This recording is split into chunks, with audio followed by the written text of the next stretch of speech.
Shalom, kembali lagi bersama kami di grup Wong LA. Ada di LA untuk jadi berkat bagi dunia ini. Satu kesempatan kalau kita boleh menginjakkan kitab yang terakhir dalam perjanjian baru, kitab Wahyu.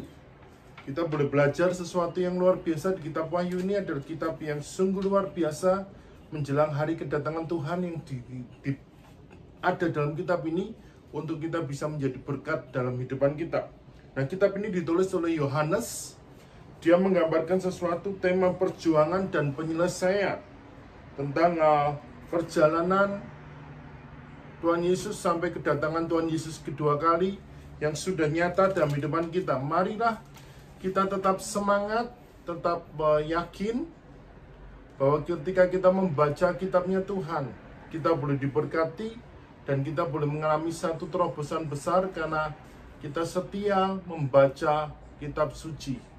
Tetap semangat, nantikan di kitab-kitab berikutnya. Tuhan Yesus memberkati. Wahyu pasal 20. Kerajaan 1000 tahun. Lalu aku melihat seorang malaikat turun dari sorga, memegang anak kunci jurang maut dan suatu rantai besar di tangannya. Ia menangkap naga, si ular tua itu, yaitu iblis dan Satan. Dan ia mengikatnya 1000 tahun lamanya, lalu melemparkannya ke dalam jurang maut, dan menutup jurang maut itu, dan memeteraikannya di atasnya, supaya ia jangan lagi menyesatkan bangsa-bangsa, sebelum berakhir masa 1000 tahun itu. Kemudian daripada itu, ia akan dilepaskan untuk sedikit waktu lamanya. Lalu aku melihat tahta-tahta dan orang-orang yang duduk di atasnya. Kepada mereka diserahkan kuasa untuk menghakimi. Aku juga melihat jiwa-jiwa mereka yang telah dipenggal kepalanya karena kesaksian tentang Yesus dan karena firman Allah, yang tidak menyembah binatang itu dan patungnya, dan yang tidak juga menerima tandanya pada dahi dan tangan mereka. Dan mereka hidup kembali dan memerintah sebagai raja bersama-sama dengan Kristus untuk masa 1000 tahun. Tetapi orang-orang mati yang lain tidak bangkit sebelum berakhir masa yang 1000 tahun itu. Inilah kebangkitan pertama. Berbahagia dan kuduslah ia yang mendapat bagian dalam kebangkitan pertama itu. Kematian yang kedua tidak berkuasa lagi atas mereka, tetapi mereka akan menjadi imam-imam Allah dan Kristus, dan mereka akan memerintah sebagai raja bersama-sama dengan dia 1000 tahun lamanya. Iblis dihukum. Dan setelah masa 1000 tahun itu berakhir, iblis akan dilepaskan dari penjaranya, dan ia akan pergi menyesatkan bangsa-bangsa pada keempat penjuru bumi, yaitu Gog dan Magog, dan mengumpulkan mereka untuk berperang, dan jumlah mereka sama dengan banyaknya pasir di laut.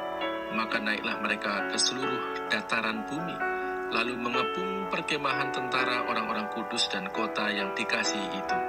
Tetapi dari langit turunlah api menghanguskan mereka, dan iblis yang menyesatkan mereka dilemparkan ke dalam lautan api dan belerang, yaitu tempat binatang dan nabi palsu itu, dan mereka disiksa siang malam sampai selama-lamanya.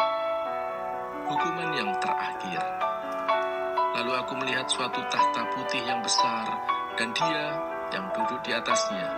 Dari hadapannya lenyaplah bumi dan langit, dan tidak ditemukan lagi tempatnya. Dan aku melihat orang-orang mati, besar dan kecil, berdiri di depan tahta itu.